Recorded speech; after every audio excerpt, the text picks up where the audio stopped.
Olá, alunos. Hoje daremos continuidade ao nosso estudo dos aspectos quantitativos das soluções. Tá?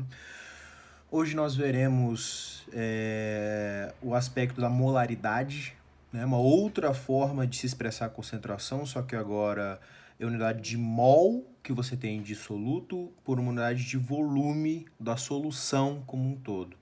Lembre-se que o volume da solução é o volume que você vai ter no final, né? Depois que você adicionou o seu soluto, ok? Então, vamos lá. A gente vai expressar a molaridade de forma que esse M com uma perninha puxada, né? Que vocês podem encontrar também com esse M maiúsculo, né? Esse M maiúsculo aqui também pode expressar molaridade, tá? Que vai ser igual o número de mols que você tem do seu soluto, é aquele cara em menor quantidade, dividido pelo volume da solução que você tem como um todo. Né? Aqui, a unidade que você vai ter é em mol por litro. Ok? Aspecto mais, a unidade mais comum que nós temos é a que nós utilizamos mesmo de molaridade, né? Mol por litro no final das contas. Essa expressão aqui vocês ainda podem encontrar de uma outra forma. Você pode abrir, né? Lembre-se que esse N nada mais é do que a massa que você tem do seu soluto em gramas, né?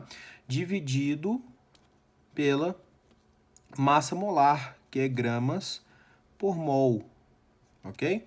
Aí você vai ter o número de mols total. Então, se eu vou substituir esse N aí, de forma que eu tenha que essa molaridade é igual a massa que eu tenho em gramas, né, dividido pela minha molaridade não, desculpe, minha massa molar, que é gramas por mol, vezes o volume que eu tenho da minha solução. Ok? Eu só abri. Note que isso aqui, né, é o meu N, né, o número de mols. Né? Então, vezes aqui o volume da solução, eu vou ter minha molaridade no final das contas.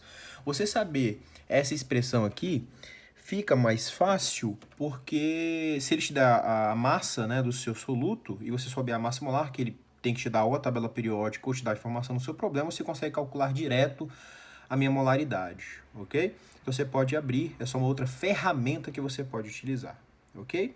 Esse é o aspecto quantitativo de molaridade, tudo bem? Bem, continuando, ainda dentro de molaridade, um aspecto muito importante é a molaridade de íons, né? Por exemplo, temos aqui sulfato de alumínio. Né? Na hora que ele sofre um processo de dissociação, nós teremos então 2Al, né, mais 3. Tá? Vamos supor que isso aqui seja em água, claro. Então, você vai ter no estado aqui aquoso, né, mais 3SO4, né, 2 menos, também no estado aquoso, ok?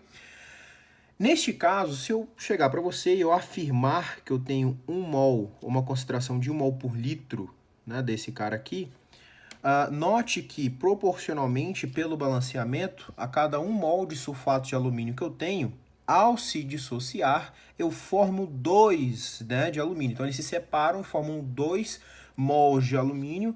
Eu formo alumínio 3+, né, o íon alumínio, mais 3 mols de sulfato. Né? Então, a molécula, essa fórmula se quebra, né, e você forma várias estruturas, né, formando, então, 2 de alumínio e 3 de SO4. Então, considerando que esse cara se dissocie 100%, né, ou seja, todas as moléculas que eu tiver numa solução, elas se dissociar, isso significa que eu vou formar, claro, 2 de alumínio e 3 de sulfato, né? Mas, consequentemente, eu vou ter uma solução de 2 mol por litro de alumínio, eu vou ter uma solução de 3 mol por litro de sulfato. Ok? Então, 1 mol por litro de, ou concentração, né? 1 mol desse cara forma-se 2 desse e 3 desse, tá? Então, fiquem atentos da forma se ele te perguntar ou de alumínio ou de sulfato, né? Caso ele te pergunte a molaridade de íons, necessariamente é muito importante que você saiba não só identificar o teu composto, seja iônico ou molecular, mas também saiba fazer um processo de dissociação ou ionização, ok? Fiquem atentos com isso. Por exemplo, essa partezinha de baixo, né? Deixa eu colocar um pouquinho mais para cá.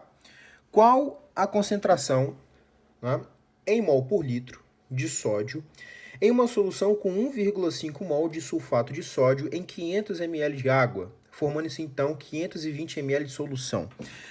Cuidado, hein? Quando nós temos aqui a nossa molaridade e volume de solução, tá? Ele só colocou essa quantidade de sulfato de sódio em 500 ml de água, né? Mas quando eu coloco uma determinada massa, né, de um determinado soluto em água, aí acaba que eu posso alterar o volume, né?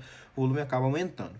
Consequentemente, a minha molaridade desse cara aqui vai ser igual ao número de mols que eu tenho, que é 1,5, né, mol de sulfato de sódio, dividido pelo volume não do solvente, né, mas o volume da solução que eu tenho. Então ele forma aí, cuidado, vou colocar em litros, tá? 0,520 litros da minha solução, tudo bem? Consequentemente, se você fizer essa conta, você vai ter um resultado de 2,88 mol por litro. Okay? Essa aqui é a minha quantidade de sulfato de sódio. O sulfato de sódio, né, só colocando a fórmula dele aqui, Na2SO4, tudo bem? Então eu tenho uma concentração de Na2SO4 igual a essa aqui. Só que cuidado, hein? Na hora que eu pegar o Na2SO4 e eu fizer um processo de dissociação, eu vou ter 2Na+, mais SO4, 2-, tudo bem?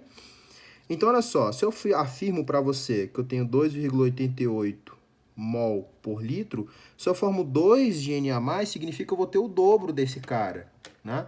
Consequentemente, eu vou formar aí aproximadamente 5,77 mol por litro somente de sódio.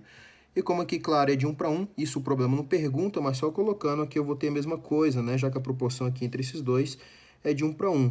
Então, eu vou ter 2,88 mol por litro. Mas a grande pergunta do problema é essa, né?